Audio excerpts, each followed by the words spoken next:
All right, let's get a video started about, I guess birds, bluebirds, about Gibbs free energy, right? And specifically, kind of the conditions that we can kind of think of mathematically that allow us to, have good understanding about what the universe wants. And that sentence probably sounds weird. Like, what do you mean what the universe wants? As in, like, when we say a reaction is spontaneous, right? And I guess I should start using the board, right? Got this right here. This would be nice, right? When we say something is spontaneous, right? Spontaneous. I think I spelled that right. I think. English is hard to spell. Um, it means in chemistry, in thermodynamics, that it's something that kind of happens by itself. And the way you could think about this is that if you go to the beach and you found here's my very beautiful sandcastle, right? You can tell I'm very artistic. Um, Here's a sandcastle. You go to the beach, you find it. You would not conclude, wow, it's pretty cool how the sand by itself made a sandcastle. You would say, oh, someone must have been here 5 minutes ago, 10 minutes ago, I don't know, a day ago, and built this, right? Because sandcastles do not spontaneously build themselves. You have never been somewhere where nature, and when I say nature here, I'm talking about like the waves, the wind, does not make ordered things, okay? There are very few exceptions to that sentence, okay? I'll give you one in a minute. But sticking with the general idea here is that like you would see the sandcastle and conclude that's a non-spontaneous process. You would conclude something must have made that.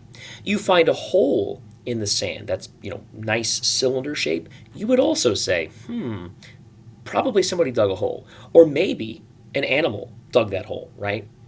Again, because we don't see nature like waves or air crafting shapes like that, do we? Okay.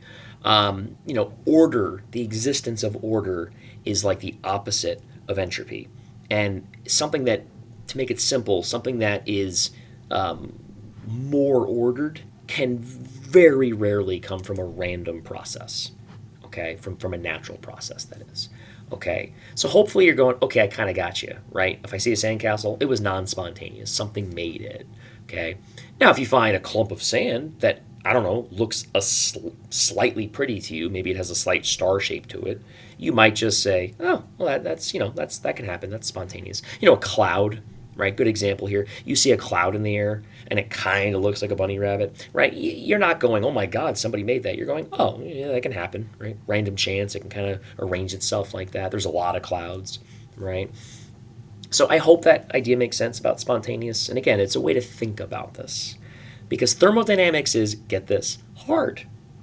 Okay? Thermodynamics is not like, yeah, oh yeah, we learned that in third grade and it's easy, right? It is hard. And so hopefully I'm making it a little more approachable for you. Okay? I did say a minute ago, I said there are things that can happen in nature that are like, okay, this occurred by itself. And even then, it's really not by itself. But I'll explain. If you have diamonds, right, a diamond is carbon that has been arranged into a nice crystal structure. Okay. Now I have here, this is not exactly what a diamond looks like, but I'm just going to show it to you, right? As like a, hey, this is kind of what a diamond is, right? We have carbon atoms that arrange themselves, or rather get arranged, in a way where we have a crystal. Okay, now this is not what a diamond looks like per se, but you can agree that this is a little bit ordered, right? You're like the bonds, the arrangement of the carbon atoms. There's some order to it, okay? To make a diamond, you have to get the order, quote unquote, just right, okay? That can happen naturally because, and deep in the crust of the earth, you have immense pressure. You have, rocks, you have heat, you have all this energy pushing carbon together, pushing coal together. And basically, what happens over time is the carbon atom arranges themselves, gets arranged in a way that can be diamonds. Okay? And diamonds are more ordered than a lump of coal. Coal is just, carbon kind of all over the place, if it makes sense. A diamond is more arranged. A diamond configuration is going to be less entropy. Okay? So, you say, oh, well, doesn't that mean it's wrong? Doesn't that mean there is? I'm trying to say that, like, you have to have very specific circumstances. And you could make the argument that that's still not spontaneous. You could argue it required outside things to do it. Okay? The earth, we don't usually think of the earth as a living thing, right?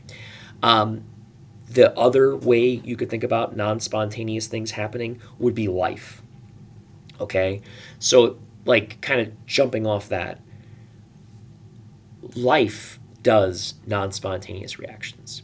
Okay? So, like photosynthesis, right? Photosynthesis, we're taking carbon dioxide and we're taking water and we're taking sunlight and we're taking those three things, right? And we make sugar and we make oxygen. The sugar molecule, right? That's glucose, C6H12O6. That is more ordered than CO2 and water, and it's going to reduce entropy, okay? Or, well, that is reduced entropy, but to make it is endothermic, okay? Photosynthesis cannot occur spontaneously. There is no condition where it can occur spontaneously. What that means is if I took CO2 and water, put them in a jar, and put them on my windowsill, I'm never, ever, ever, ever, ever, ever going to get sugar. It's not going to happen, okay? The entropy involved, the entropy decrease involved, the endothermic nature of that, it is never going to happen spontaneously. But obviously, photosynthesis is real. I'm not trying to make an argument that it's not real. I'm trying to say plants have very specific ways of doing it.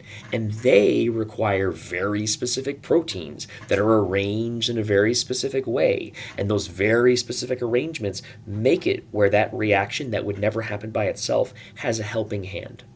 Okay? I hope this makes sense. Like, I hope you're going, okay, spontaneous means by itself no help. Non-spontaneous means something's got to help it, whether it's a living thing or maybe, again, like a process like the Earth forcing diamonds together, or maybe ozone production. Ozone is O3, right? The air that we breathe, O2, the oxygen that is that we breathe, that is more favorable. O2 is better. Okay, O3 is not favorable. How is O3 made then? How is ozone made? Lightning. Lightning comes down, a lot of energy. That can create the conditions where ozone production can happen. So hopefully, me going over these examples, you're going, I get it. I understand what you mean by spontaneous. Okay? The big takeaway is please do not think that non-spontaneous means can't happen ever. That's not what it means. It just means needs outside help, needs something else to kind of put it together. Okay? Good? Yay? So, with all that said, how can we determine in the first place whether a reaction is endothermic, or I'm sorry, how can we determine whether a reaction is spontaneous or not in the first place? The last video I made talks about this, right? We have our equation for this, the Gibbs free energy equation, which is delta G, that's the Gibbs free energy, is equal to delta H minus delta ST. Okay? Change in enthalpy, change in entropy, temperature the reaction occurs at, and then delta G is Gibbs free energy. Okay? We, at this level of chemistry, this is like a high school chemistry, that's what I'm making this video for, we are interested really only in is delta G positive or negative. Okay? It has more meanings than that, okay? The number does matter, but not for a high school chemistry class. At least not the one I'm teaching. Maybe there's somebody out there doing it. That'd be kind of cool. But I would more consider that a gen chem, like higher level chemistry. Okay, anyway. Point is this, to determine if this is negative, you say, we need numbers, don't we? Yes and no. So you say, huh? Well, the beautiful thing about this equation is I can find a way to give you 4 conditions in which this reaction can occur. Okay? So there's really only 4 possible ways this can go. Okay? And what's nice about this is that you can kind of understand thermodynamics better when you understand these 4 conditions. So let's take a look at them. The 4 conditions we can think of, if you've ever done biology and you learned about like a Punnett square, for example, right? So like a Punnett square, if I had like delta H as the top of my square, and I had delta S as the bottom of my square, and maybe I'm going to say, okay, this would be, this would be my positive delta S, this would be my negative delta S, this would be my positive delta H, and this would be my negative delta H, okay? So like a Punnett square, I would say, okay, in this first possibility, it's going to be what? An endothermic reaction, positive, and it's going to be positive entropy. So both are positive. Okay, I could have another condition where I have an exothermic reaction, but now I have a positive entropy, right? So negative exothermic, delta H, and positive entropy. So that's the second condition. The third condition would be what? Endothermic reaction, positive delta H, and now negative entropy. Okay, entropy is getting lower. And of course, I could do my last one, exothermic, negative delta H, and then negative entropy. Okay. The Punnett square idea, I mean, it's silly because it's not literally a Punnett square, but the concept here is you can picture the probabilities. You can picture the configurations. There's only 4. There's no other possibility that works, right? Either it's exothermic or it's endothermic, and either it has positive entropy or negative. You might say, what if it's 0? There really is nothing where delta H would ever be 0. That would be no reaction at all. And there's no delta S that's 0. So those are basically don't work, okay? Hopefully you're saying, got it, clear, cool. So let's break these down. If you were to think about these, you would look at it and say, okay, let's maybe start with this first condition. Okay, let's just start there. So if I made a sentence, right, I would say like if it's if it's endothermic with positive entropy, what I want to know is what does this equation look like? And again, I'm not going to use numbers. There's a reason for this. So if I write out my equation, delta H is positive. So this is positive. Leave it positive. It's minus delta S times T. Delta S, we're saying here is positive. So minus positive. So this is still minus delta S times T still equals delta G. Okay? I want you to think here, is this never spontaneous? Is it always spontaneous? Or, the last option, does it depend on the temperature? Does it depend on what T is? You may notice we didn't put T in our little square here, did we? Okay. So I want to think here. If the reaction is endothermic, if this number is small and delta S is decent sized, as T gets bigger, what's going to happen? Positive number minus a positive number, can we get a negative difference? Can we get a negative answer? And hopefully you're saying, oh yeah, we can. If T gets big, right? Or that is to say, as T gets bigger, right? Eventually, there is no infinite T. Eventually, this will become negative, which means my sentence could look something like this. I could say endothermic, oops, let's try that again. Look at my little macro button I just pressed on accident. So we could say endothermic reactions, right? Endothermic reactions, RNX for short, with positive entropy.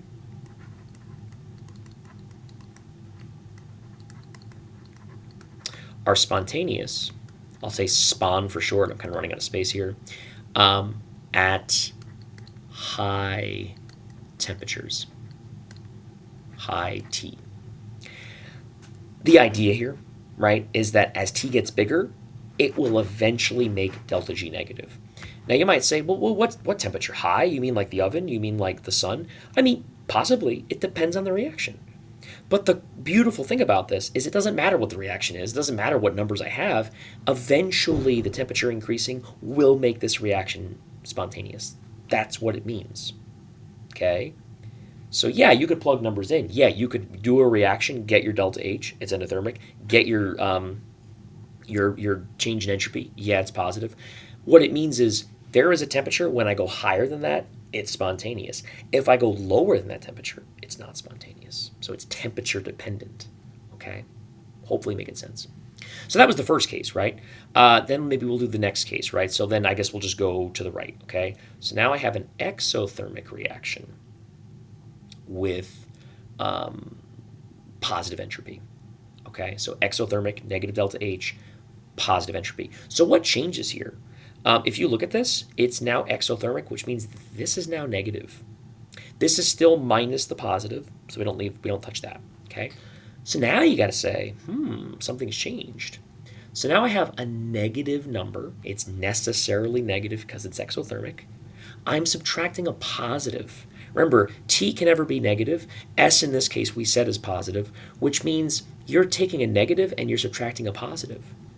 And hopefully you're saying, oh, that means this reaction can never not be spontaneous. This reaction is always spontaneous, okay? So we could say that exothermic reactions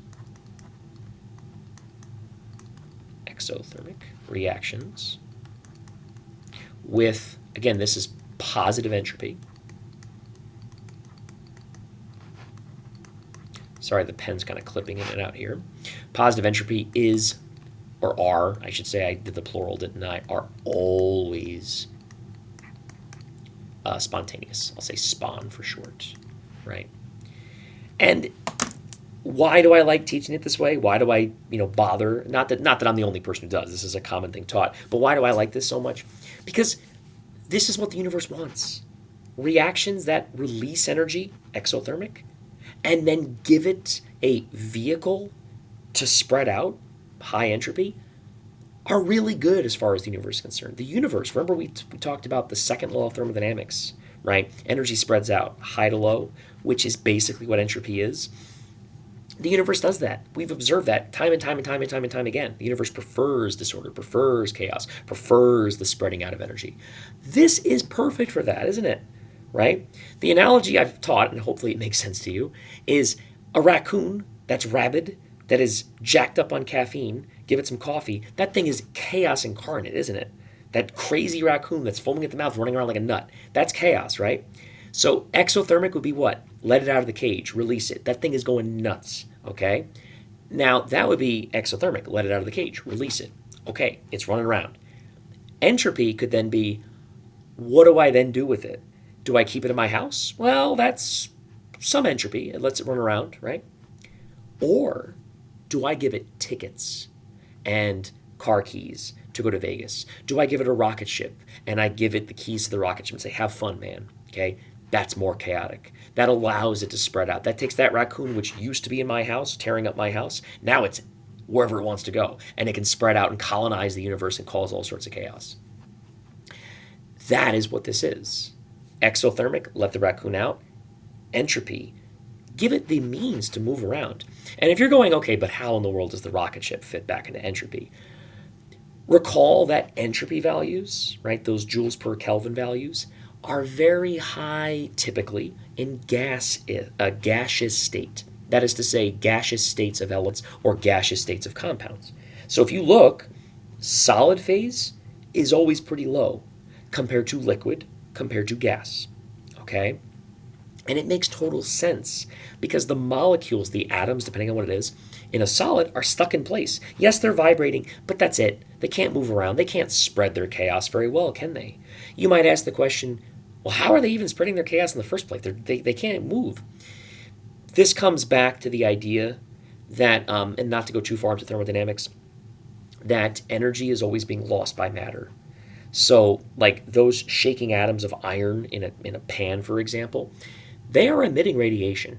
And if you're like, oh my God, I have to get rid of all my pans, not dangerous radiation. We're not talking about gamma rays. We're not talking about X-rays. We're talking about if it's at room temperature, it's probably emitting, at worst case scenario, microwaves. Even then, at colder temperatures, it's releasing radio waves. And before you go home and say, oh my God, I'm being microwaved by my pans, again, it's the frequency you need, and your microwave oven like that's not even dangerous from a cancer perspective, like from giving you cancer. That's dangerous because it makes water molecules jiggle, and when they jiggle, they get hot, and that's how microwaves work. But the point is, it's not radiation danger. It's not, oh my God, cancer. No, that's not why it's dangerous. Okay. The point is, even solids are emitting energy. As they shake faster, as they vibrate faster, they can emit more energy. Okay. The wave of energy they send out, the electromagnetic radiation, gets higher energy. So the radio wave is the lowest, microwave's next highest. Then we have infrared, body heat. Then we have visible light, what we see. Then we have ultraviolet. And now you're like, ooh, isn't that starting to get dangerous? Yeah, that's starting to get energetic, right? Then we get what after that? We get X-rays, right?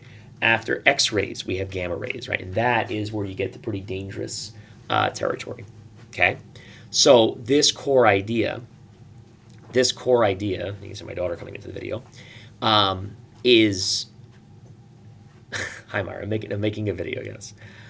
This core idea is that as these reactions, I'm sorry, I'm looking at the thing, my brain got off on a tangent. My daughter's coming in to say hi.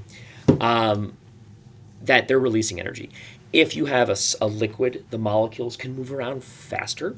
They can release energy faster. They can move. They can take their energy. They're not sitting in place anymore, are they? They can flow away. They can take that energy and act as a vehicle, quote unquote, to move it over there, or over there, or over there. Spread it out. You know what's even better than a liquid? A gas. A gas can go not just this way on the table, it can go up in the air, over there, as fast as it can. Okay. Get it even hotter, it moves even quicker. Spreads energy out even faster. That's entropy. Okay. If I told you to hide this banana, I said hide it, right? The best way to hide it would be to do what? Take it and throw it as far away as possible, right? You would not hold on to it like this because eventually, hey, it's near you, right? It's a weird analogy, but I just had a banana in front of me, so I'm like, I'll use that, right? Maybe I'll use the orange next time. I don't know, okay? The point is, getting it far away, you need gas. So a gas molecule, hey, take this, go over there. The gas molecule can. The solid molecule cannot. Okay, it's going to gradually, this is going to sound weird, gradually take the banana and over millennia, millions of years, slowly the mass of this degrades and gets sent out as energy. But that's crazy. Okay, I don't mean crazy as in wrong. I just mean like, hopefully you're agreeing with me. So anyway, hopefully you understand. Hopefully you're going, thermodynamics, I got it. Let's do the next two cases, right? Back to finishing this. I want to finish this video for you here soon. So let's do the next one. Sure. This guy right here, we have positive enthalpy, endothermic, negative entropy, decreasing entropy. So how does this change? Well, we just said it's endothermic, which means it's positive again. And now this is where I just, maybe the math is kind of scary for you. Delta S is now negative, right? Which means this is negative. The reason this matters big time is because now it's negative, right? So minus negative, we could simplify that. And we simplify that to what? Minus minus, it's a weird way of saying it, is plus. Okay, now I erased the wrong one, I just realized. Let me erase that. Okay, that's going to become plus. Okay, because it's minus minus, right? So then let's take a look at this. We have endothermic. We have negative entropy. That's the tricky part. You're like, it's positive though. Yeah, it's negative, it's positive. Okay, so negative entropy. Okay, we're adding, that is to say. Negative entropy. What does this look like? I need you to think here. This is positive. This is positive. Can you ever take two positive numbers, add them together and get a negative? Can't. Which means that endothermic reactions, positive H with negative entropy, right? Now we have negative delta S, are never spontaneous. Never. Again, doesn't mean it can't happen. Doesn't mean that's impossible. It just means it can't happen by itself. It's not going to happen in front of you without something making it happen. Whether it's you Your body has chemical reactions that are non-spontaneous. How do we do it then? Well, we have proteins. We have cells that do things. They grab things, move it around. It's like a factory. Okay, that doesn't happen by itself. A car does not put itself together, does it? That would be non-spontaneous. But cars are made, right? A car doesn't come together out of the ground, but it does come together in a factory. A non-spontaneous process. Okay, photosynthesis is probably the best example of this. Okay, plants have very specific proteins, very specific cells that do a job. Okay, and it's complicated. It's not simple. Okay, which leaves our last one. Last one then is going to be what? Negative both, which is a exothermic reaction and an exothermic reaction that has negative entropy. Okay. Before I get to that, though, I just want to quickly take the minute to kind of give you again how these two are kind of opposites, right? I talked about the exothermic with positive entropy as the universe loves it. It's great. The endothermic negative entropy is the polar opposite, literally, right? I flipped, hi Myra, I flipped exo to endo, that's opposite, and I flipped entropy. So it's literally the polar opposite, right? 1 second, please.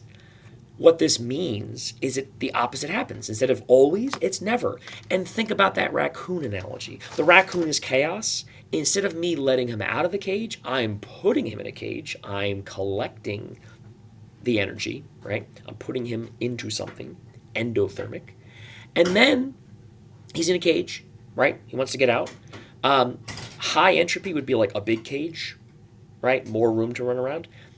Negative entropy would take that cage, shrink it down, put the raccoon in a straitjacket, and I don't know, pour concrete around it. Give him a little mouth hole. Give him a little, what do you call it? Straw he can breathe. Right? We don't want to kill the raccoon, but make it where he can't move at all. Right? That would be the exact opposite. Right? Instead of giving him tickets to the moon so he can go places, we're doing the exact opposite. Okay, so that, therefore, the universe hates it. Hates it. Hates it, hates it, hates it. And as you can imagine, it would take a lot of energy on your part to catch the raccoon and put him in the cage, right? That's kind of the idea here. I think the analogy's good. I think so. I don't know. You tell me. So anyway, last bit then is going to be this case here in pink, exothermic with negative entropy. So what's going to change here? It is exothermic, negative delta H, still plus here. Again, reminder why. Delta S is negative. Negative, negative, minus, minus is positive. So this would be what it looks like. You ask yourself the question, when is delta G negative here? I have negative delta H, so I have a negative number plus a positive number. And hopefully you're saying, oh, we can make that delta G negative if T stays small, okay, relatively speaking. So what this means, of course, is that an exothermic reaction, exothermic reactions with negative entropy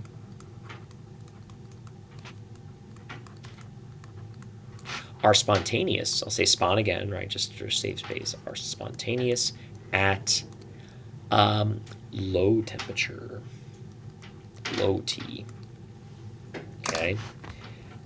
These four conditions, I think you can hopefully agree it's a good way of thinking about it. Number one, understanding it. Number two, oh, so it's basically one of these four cases. Any reaction is going to obey this set of four rules.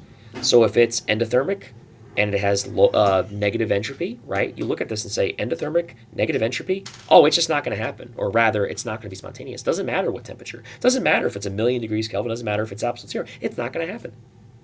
If it's an exothermic reaction and it has positive entropy, oh, it means it doesn't matter. No matter what temperature, it's going to happen. It's going to be spontaneous. The universe loves it, right? And then if you have any combination where it's, exothermic, with negative entropy, well, it's at low temperatures, and then, of course, endothermic at positive entropy, then it's going to be high temperatures, okay? Hopefully this is all making sense. Hopefully you're saying, got it. So with all that said, hopefully this video is not too terribly long, and hopefully it makes sense. I like to think this takes a very hard concept for a lot of people and makes it a little bit better. But I hope that's true for you. I hope you're saying, yep, that's me. You just helped me understand this, hopefully. Other than that, We'll call it quits here. How would you do this with numbers? You plug numbers in. And guess what? It's going to follow these 4 rules. So good luck with that. Have a good rest of your day.